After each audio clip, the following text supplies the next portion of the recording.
नमस्कार दोस्तों, स्वागत है आप सभी को हमारे YouTube चैनल में। आपको ईपीएस 95 पेंशन के बारे में जानकारी मिलेगी, वो भी ताजा अपडेट जो अभी 10 मिनट पहले की खबर निकलकर सामने आ रही है। सरकार ने दिया बहुत बड़ा तोहफा। ईपीएस 95 पेंशन धारकों के लिए बहुत बड़ी खुशखबरी आ रही है।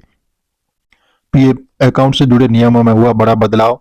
पैसे विड्रॉ करने से पहले जान लीजिए नियम जो आपको बहुत ही अच्छे काम के हैं। जो कर्मचारी भविष्य निधि ईपीएफ में विड्रॉबल रूल्स जो भविष्य निधि संगठन की ओर से अब ईपीएफ खाते से पैसे निकालने के नियमों में बदलाव किया गया है। ईपीएफओ की ओर से ईपीएफ खाते से निकासी करने के नियम तय किए जाते हैं, तो कर्मचारी अपनी जरूरत अनुसार इन तय नियमों के तहत निकासी करवा सकता है। इन नियमों में जैसे बदले जाने से अब कर्मचारियों को अपनी जरूरतों के हिसाब से राशि निकालने के नियमों जैसे आइए आपको बताते हैं पूरी विस्तार के साथ जानकारी।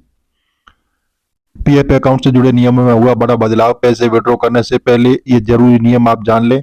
आप ईपीएफओ के सदस्य है तो ये खबर आपके लिए बहुत खास होने वाली है। हाल ही में ईपीएफओ ने ईपीएस खाते से पैसों की निकासी के लिए बहुत बड़ा बदलाव कर दिया। जो इन नियमों के साथ ईपीएफओ ने नई शर्तें तय की है। इन्हीं नियमों और शर्तों के अनुसार ही अब कर्मचारी जरूरत पड़ने पर निर्धारित राशि खाते से निकाल सकेंगे। और इस खबर में आप जान सकेंगे कि कर्मचारी अपने पीएफ अकाउंट से कब कब कितना पैसा निकाल सकते हैं। तो जी हाँ दोस्तों, जैसे इलाज के लिए निकलवा सकते हैं इतने रुपए। ईपीएफओ में निवेश करने पर आपको रिटायरमेंट तक मोटा फंड जमा कर सकते हैं। आपके रिटायरमेंट के बाद बुढ़ापे में काम आता है, लेकिन इससे पहले भी जरूरत पड़ने पर आप पैसे निकाल सकते हैं। ईपीएफ सदस्य अब बीमार होने पर खुद या अपने परिजन के इलाज के लिए अपने ईपीएफ खाते से जैसे अधिकतम 1 लाख रुपए तक की राशि निकाल सकते हैं। पहले ये राशि 50,000 रुपये थी। बता दें कि 5 साल के कंट्रीब्यूशन के बाद ईपीएफ से की गई आर्थिक निकासी टैक्स फ्री होती है।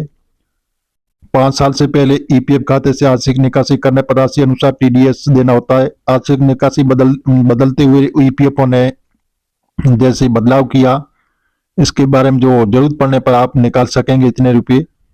नए नियमों के अनुसार ईपीएफ सदस्य अब अपने परिवार से किसी भी सदस्य इलाज के लिए अपनी 6 महीने की सैलरी बेसिक प्लस डीए की निकासी कर सकते हैं, लेकिन इसकी अधिकतम सीमा 1 लाख रुपए है।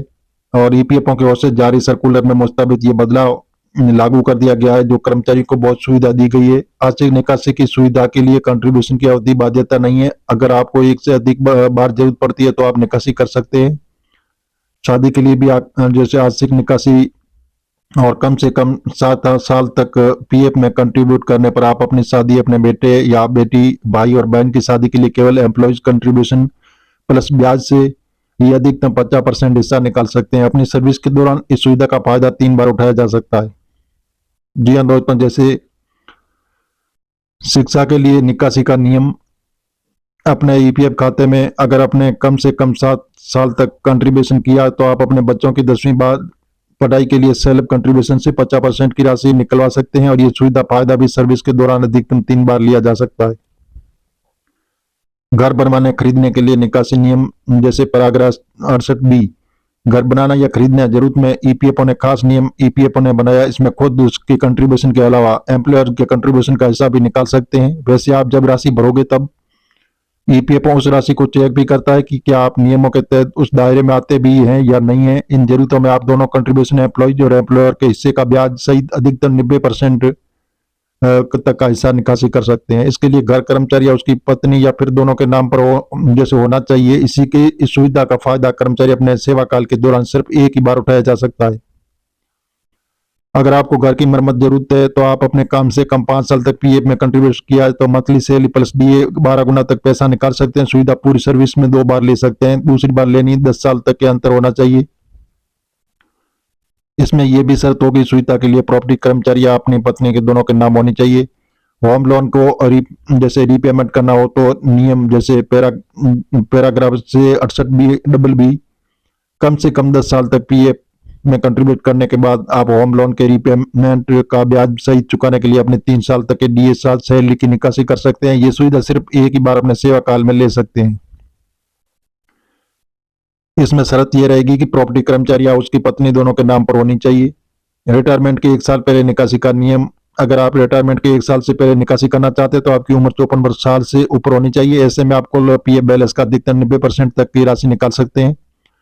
पूरी निकासी करनी है तो नियम अपने पीएफ फंड की पूरी निकासी को निकालने के लिए रिटायरमेंट के रूल को फॉलो करना होगा। उसके बाद पूरी राशि निकाली जा सकती है। नए नियम के अनुसार ईपीएफ में कोई भी सदस्य नौकरी खो देता है तो उसके 1 महीने के बाद पीएफ में अपना कंट्रीब्यूट हिस्से सहित नियुक्त हिस्से में भी समेत ब्याज 75% निकाल सकता है। इसके बाद अगले 2 महीने के बाद बाकी 25% भी निकाला जा सकता है, पूरी निकासी। तो जी हाँ दोस्तों, इस प्रकार हम जो ईपीएस 95 पेंशन के बारे में जानकारी देने जा रहे हैं, बहुत अच्छी जानकारी है जो आपके लिए। तो हम मीडिया आधारित आपको बता रहे हैं, सरकार से अभी हाल फिलहाल ऐसी घोषणा नहीं हुई है। आप ऑफिशियल वेबसाइट पर जाकर इनकी जानकारी ले सकते हैं और मिलेंगे नई जानकारी के साथ। नए और पहली बात तो चैनल को सब्सक्राइब कर लीजिए ताकि इसी प्रकार की नई जानकारी सबसे पहले आपको मिलती रहेगी।